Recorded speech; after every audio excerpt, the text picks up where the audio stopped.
Vous faites tout ce qu'il faut, vous suivez les conseils que vous trouvez sur internet, sur YouTube, de vos collègues, et cetera. Vous bossez plus que jamais, mais votre entreprise, votre chiffre d'affaires refuse de décoller. Et ça, c'est méga frustrant.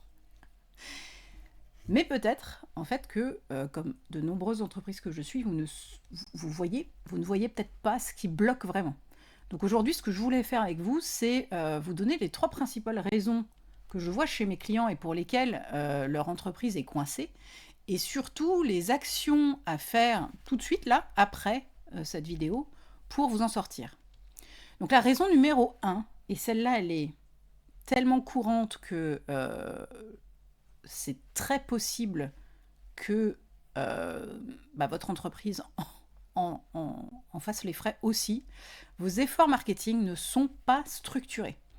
Le plus grand piège des entreprises qui stagnent, c'est d'enchaîner des actions marketing sans vision d'ensemble, sans, sans, sans cohérence.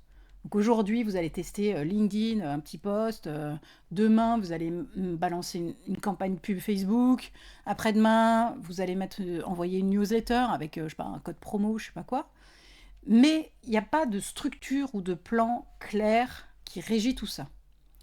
Résultat, vous dépensez du temps et de l'argent euh, sans avoir, sans savoir vraiment ce qui marche et du coup sans avoir de vrai retour sur investissement sur vos campagnes marketing. Donc les actions à faire, ça serait les suivantes. Prenez 10 minutes et notez toutes vos actions, toutes vos campagnes marketing actuelles, tout ce que vous faites en ce moment. Et posez-vous la question, quel canal me ramène réellement du business, donc directement du chiffre d'affaires? Si vous ne savez pas répondre, c'est que vous devez impérativement suivre vos résultats. Et ça nous amène au deuxième problème.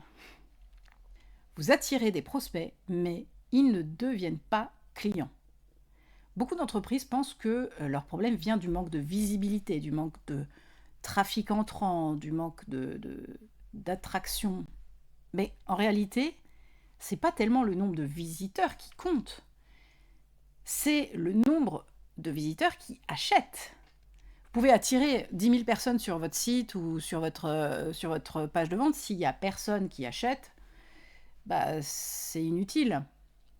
Donc ce que je vous propose de faire, c'est regarder vos dernières interactions avec vos prospects et identifier où ça bloque. À quel endroit de votre parcours d'achat ces gens sortent. Ça peut être au début, ça peut être au moment où ils ont contact avec votre service commercial, ça peut, voilà, ça peut être à plein d'endroits. Identifiez vraiment à quel endroit les gens sortent de votre parcours d'achat. Et améliorez un seul élément de ce parcours d'achat aujourd'hui. Soit votre offre, soit votre message de vente, soit votre page d'accueil, soit votre landing page, soit votre script de vente. Améliorez une seule chose et mesurez si ça a un impact. Parce que si vous attirez des visiteurs mais qui n'achètent pas, c'est qu'il y a un problème. Votre message n'est pas assez clair, votre offre ne répond pas à leurs besoins, vous avez mis trop de friction dans le parcours d'achat, le service commercial est trop lent. Voilà, il peut y avoir tout un tas de raisons. Il faut identifier où ça coince. Et la troisième raison, c'est que souvent, l'offre, ce que vous vendez, votre offre, n'est pas suffisamment différenciée de ce que font les concurrents. Pourquoi un client choisirait votre entreprise plutôt qu'une autre? Si vous n'avez pas une réponse nette, évidente et instantanée, alors vos clients non plus. Et s'ils ne voient pas pourquoi vous êtes différent, ils iront voir ailleurs. Hein. Donc, première chose, décrivez votre offre en une phrase simple.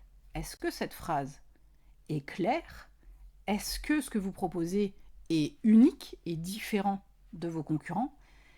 Est-ce qu'on sait tout de suite à qui ça s'adresse et qu'est-ce que vous vendez? Et si ce n'est pas le cas, si votre offre n'est pas unique et qu'elle n'est pas différenciée des concurrents, ajoutez un élément différenciateur. Alors un élément différenciateur, ça peut être une garantie spécifique, un livrable que vos concurrents n'offrent pas, du suivi sous forme diverses et variées, en visio, par WhatsApp, peu importe, ou une promesse forte, bref. Aujourd'hui, vous ne pouvez pas vous contenter d'être bon ou compétitif. Vous devez impérativement être unique, identifiable et mémorable. Donc pour récapituler, voilà votre plan d'action du jour en 3 étapes. Première chose, clarifiez vos actions marketing. Listez vos canaux d'acquisition et supprimez ceux qui ne rapportent rien. Doublez vos efforts sur ce qui fonctionne déjà. N'en trouvez pas des nouveaux, faites déjà ça. Commencez par un truc simple, vous dégagez ce qui ne fonctionne pas ou pas bien, et vous doublez, vous mettez double budget, vous y allez 2 fois plus sur ce qui fonctionne déjà, ce qui vous ramène déjà du business. Ensuite, améliorez votre conversion. Ajoutez un seul changement sur votre parcours d'achat. Trouvez le plus gros goulet d'étranglement sur le parcours d'achat de votre client et faites une modification. Ensuite, vérifiez si cette modification a un impact. Et en dernier lieu, travaillez votre différenciation, résumez votre offre en une phrase simple et percutante, et si votre offre n'est pas immédiatement différenciable de celle de vos concurrents, ajoutez un élément différenciateur. Donc maintenant que vous avez ces 3 clés, l'idée c'est que vous passiez à l'action. Dites-moi en commentaire laquelle de ces actions vous allez mettre en place là tout de suite après avoir fini cette vidéo.